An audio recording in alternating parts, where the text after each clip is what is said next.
हुरा वो दी हुरा परी बुधे को न पैसा एडो बमानी खणी आ मखला वाली ला कोने मानी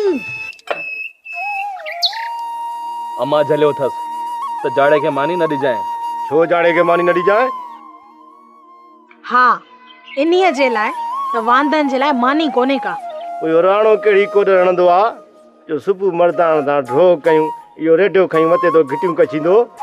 राणो को तो वांगुर न शई आ भंगोड़ी आ बियो न त घर में त वेठो आ न तुंहिंजे लाइ घर आ मुसाफ़िर खानो बाकी त सॼो ॾींहुं मेखाने ते हूंदो आ घर में मानी खाइण जे लाइ घर सुम्हण जे लाइ घर कपड़न धोइण जे लाइ घर।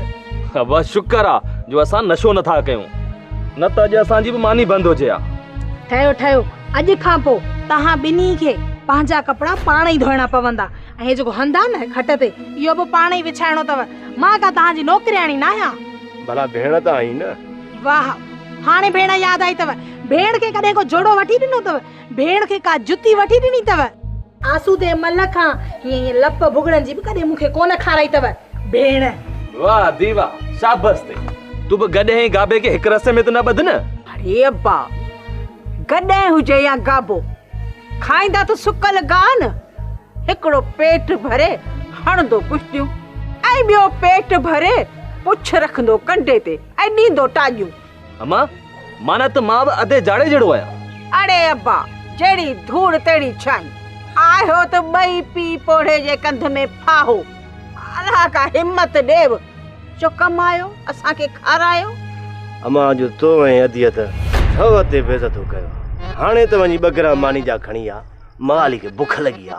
हाँ मिलंदव मानी मिलंदव पर अॼु मानी खाओ जे सुभाणे का कमाइण शुरू न कयो अथव न त मानी त छा हिन घर में ॾियण बि कोन ॾींदी साम ॿिन्हिनि खे। आ अम्मा घर आहे अबे जो असां त हिते ई रहंदासीं। हा बाक़ी अॼु न त सुभाणे कमाए बि वठंदासीं। हाउ दा शादी खां पोइ हूअं बि हर को कमाईंदो आ खणी असां बि कमाईंदासीं।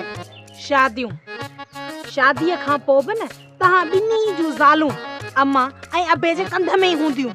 हा हे राज वारा न ॾाढियूं मिनतियूं था कनि त असां पंहिंजूं न्याणियूं जेके न त जाड़े ऐं राणे खे ॾींदासीं।